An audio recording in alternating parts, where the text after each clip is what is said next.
위에. 매일 그대와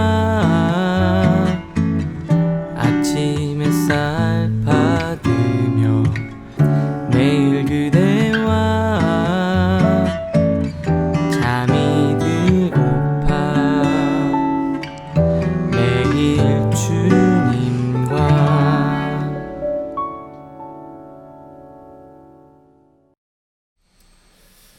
네, 오늘은요 매일 그대와 스페셜 버전입니다. 네, 오늘 특별히 우리 이명신 전사님, 서다일 전사님 같이 네, 큐티 묵상 나눔을 해보도록 하겠습니다. 저희가 어제 그리고 또 오늘 대구에 있는 우리 예은이하고 그다음에 연선이 그리고 이삭이 이렇게 신방도 하고 만나면서 이제 부산에서 하루를 보냈습니다. 그래서 아침에 우리 두 분 전사님들과 같이 묵상을 나누려고 하는데요. 오늘의 제목은 그냥 큐티의 꽃은 나눔이다 라는 제목으로 이 두 분 전사님들과 함께 묵상한 것들을 좀 나눠보려고 하는데, 큐티인 9일자 목요일 본문 중에서 우리 두 분 전사님이 조금 더 특별히 좀 느끼는 부분들을 좀 나눠보려고 해요. 제가 오늘 정했던 본문을 먼저 한번 읽고요. 그리고 그 본문과는 상관없을 수 있는데 우리 전사님들 또 같이 본문에 있는 내용들을 여러분들과 함께 묵상 나눔을 해보려고 합니다. 열왕기하 4장 32절에서부터 34절 말씀을 제가 먼저 하나님 말씀 봉독하겠습니다.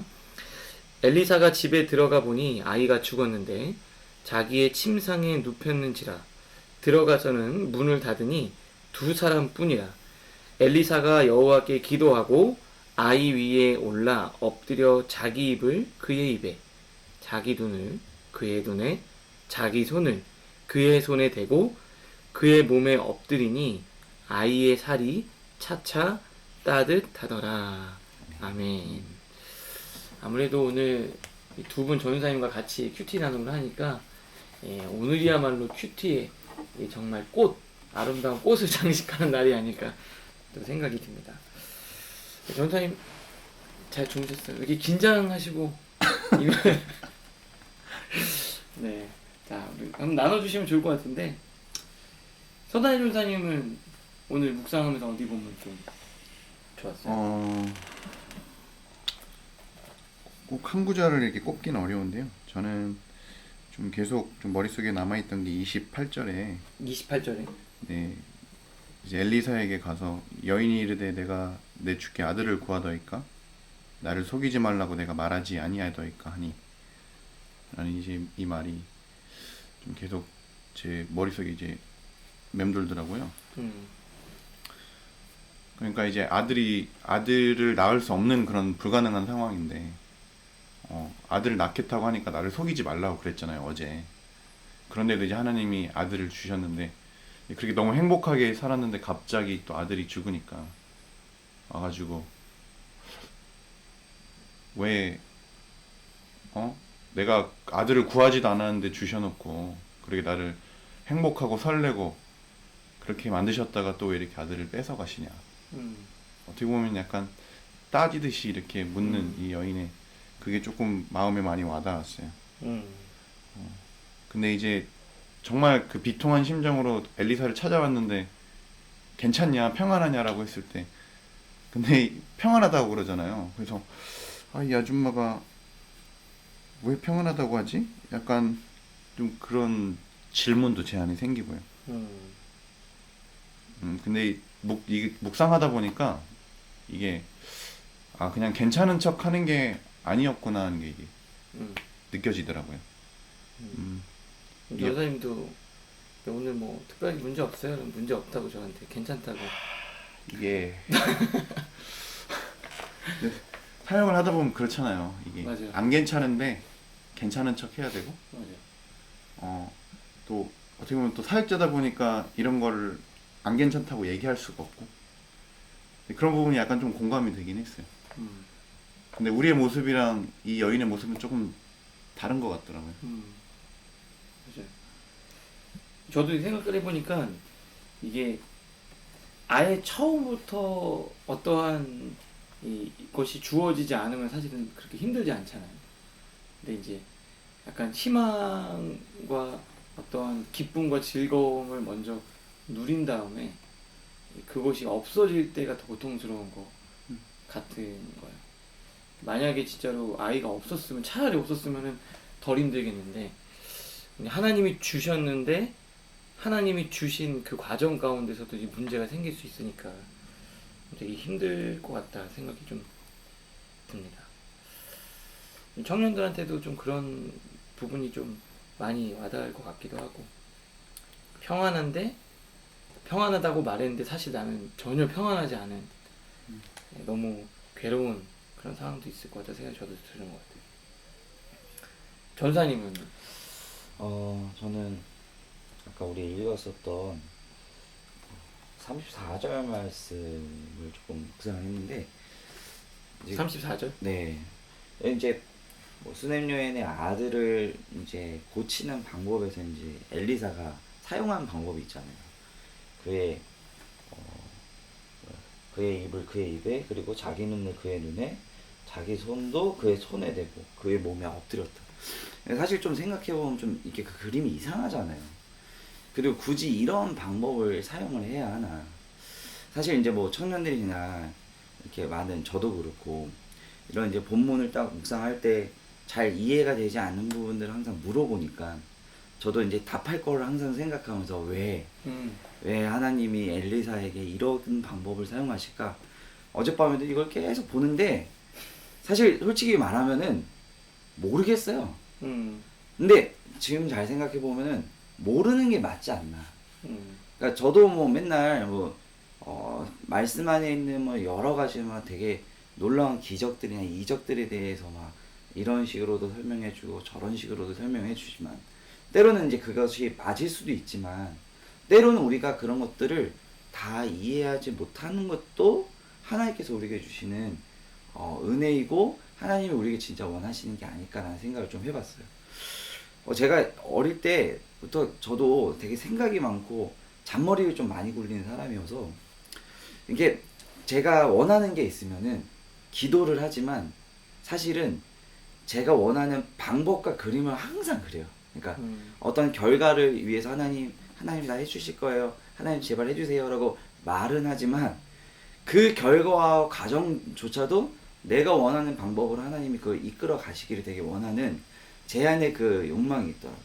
그러니까 내가 생각하고 내가 통제되어지는 방법으로 뭔가 좀 이렇게 되어지기를 원하는 제 생각이 있었는데, 진짜 재밌는 건 하나님은 언제나 그러한 제가 원하는 방법을 보란 듯이 다 깨버리시더라고요. 그걸 내가 전혀 생각하지 못하는 방법으로 하나님이 그 방법을 이뤄가시면서, 제가 어릴 때 그래가지고 뭐 이렇게 나눔을 하거나 할 때 자주 표현했었던 하나님이 뭐였냐면은 뒤통수 치는 하나님, 이렇게 보통 얘기를 많이 했었어요. 저는 진짜로.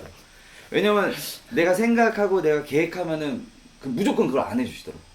근데 하지만 하나님이 더 좋은 것을 채워주시지만, 제가 느끼기에 엘리사의 입장에서도, 그리고 수넴 여인 그 아줌마의 입장에서도 저분 왜 저러나 이렇게 생각이 들었을지 모르겠어요. 꼭 저런 방법으로만 죽은 아이를 살릴 수 있을까? 엘리사도 그걸 하면서 내가 왜 이렇게까지 해야 되지라는 생각이 들었을지도 모르겠다. 저라면 좀 그랬을 것 같아요. 더 멋있는 방법도 있을 수도 있고, 엘리사는 더 자기의 어떠한 다른 방법을 통해서도 이 아이를 고치고 싶었지만, 하나님이 선택하신 방법은 달랐는데, 우리는 그 과정마저도 좀 통제하려는 우리 안에 욕망이 있는 건 아닌가, 이런 좀 생각이 좀 근데 들었죠. 이게 이 아줌마가 왜 이랬을까, 이 똑같은 질문을 했다 했잖아요. 근데 이제 묵상을 해보면 결국 이 여인이 엘리사를 찾아왔다는 자체가, 그리고 자기가 진짜 평안할 수 없는 상황인데 평안하다라고 말한 이유가, 그냥 이 아들조차도 사실 나는 받을 자격이 없고 원래는 내 것이 아니었는데 하나님이 주셨으니까 지금도 하나님이 나의 이 상황을 책임져 달라, 하나님이 해결해 주셔야 된다, 어쩌면 그런 믿음이 있었던 것 같아요. 그래서 평안하지 않지만, 내 마음이 어렵지만 평안하다, 왜냐면 하나님이 책임져 주실 거니까. 약간 그런 믿음이 보이는 것 같고 그래서 우리도 사실은 우리 상황이 때로는 평안하지 않고 괜찮지 않고 힘들 때 그냥 괜찮은 척 하는 게 아니라 그게 정말 하나님이 그래도 책임져 주실 거라는 그런 신뢰가 있기 때문에 우리도 평안하다라는 고백을 할 수 있어야 되지 않을까 그런 생각이 들어요. 내가 근데 딱 이런 마음으로 기도를 하지만 되게 과정을 봤을 때는 되게 알 수 없을 때가 되게 많잖아요. 지금 이런 과정처럼 분명 하나님이 해주실 거라고 했는데 난 믿는데 과정을 보면 왜 저렇게 하시지?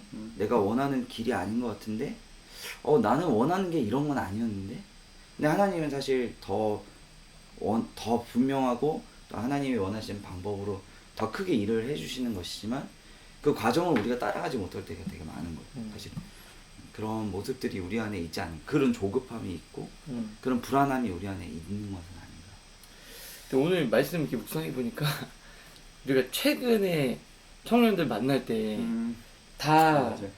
처음에 신방에서 만나면은 어떻게 잘 지내니? 했더니 뭐 괜찮아요. 그랬는데 조금 얘기하다 보면은 진짜 조금만 얘기하면 너무 이렇게 눈물이 터질 것 같고 우리 연인처럼 너무 하나님이 왜 나한테 이런 고통을 주는지 모르겠다.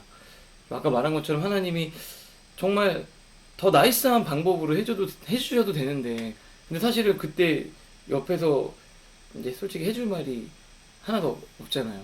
뭐라고 해줄 수 있는 게 없고 저는 차라리 이런 생각이 들었어요. 엘리사처럼 내가 뭐 특이한 방법이든 무슨 방법이든 이렇게 해서 좀 이 문제를 해결해 줄 수 있는 능력이 있으면 얼마나 좋을까 저는 그런 생각 들었습니다. 그래서 엘리사처럼 죽은 아이를 내가 살릴 수 있으면 진짜로 뭐 취업이 안 되는데 와가지고 잠깐 손잡고 기도하지 양손 잡고 기도하면 다음날 합격하고 또 가정에 문제가 있거나 집안에 문제가 있을 때 그러면 얼마나 좋을까 그런 생각은 좀 들었는데 어쨌든 하나님이 또 책임져 주시는 하나님이 주신 것 또 하나님이 선택한 그 사람은 또 하나님 어떠한 방법 아까 말한 것처럼 우리가 이해할 수 없는 방법으로 하나님이 또 책임져 주시는 건 아닌가 그런 생각이 좀 들었고 그래도 할 수 있다면 이 엘리사가 이렇게 몸을 포개서 최대한 사랑의 마음으로 그 아이를 대해준 거잖아요. 사실은 굉장히 정성을 쏟은 거잖아요. 엄청난 에너지와 노력을 쏟은 거잖아요. 그 아이한테. 그때 이 살이 차차 따뜻해진 것처럼 우리 뭐 직장에서 힘든 친구들도 있고 정말 취업이 안 돼서 너무나도 고통스러운 친구도 있고 부모님이 아파서 내지는 가정에 문제가 있어서 그런 친구들에게 나는 개인적으로 내가 할 수 있는 한 엘리사처럼 그런 걸 해야 되겠다. 우리가 그걸 보면서 오늘 주무실 때 두 분이 엘리사하고 아이처럼 진짜 거의 입에 입을 눈에 눈을 거의 두 분 얼굴 이렇게 마주보고 있었던 거 알아요? 이걸 이렇게 쓰는 거. 그랬던 것처럼 정말 그렇게 살아가야 되겠다. 침대가 좁았습니다. 목사님 편하게 주무시면. 알겠습니다. 다 1인용으로.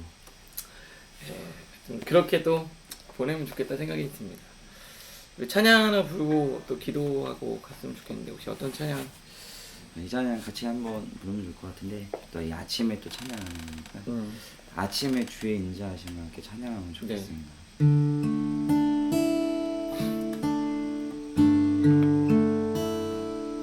아침에 주의 인자하심을 나타내시며 밤마다 주의 성실하심을 베풀이 좋으나이다. 아침에 주의 인자하심을 나타내시며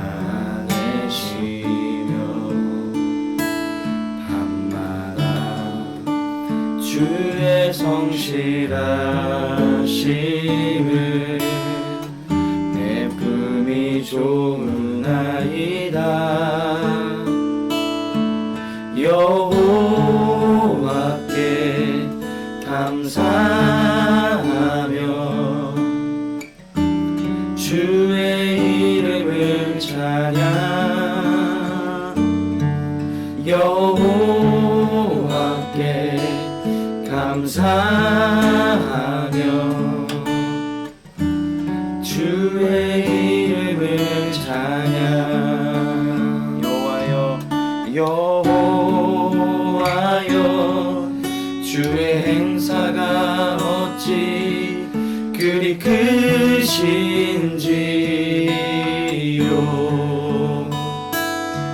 주의 생각이 심히 깊으시나이다. 아침에 주의 인자하심이 나타내시며 밤마다 주의 성실하심을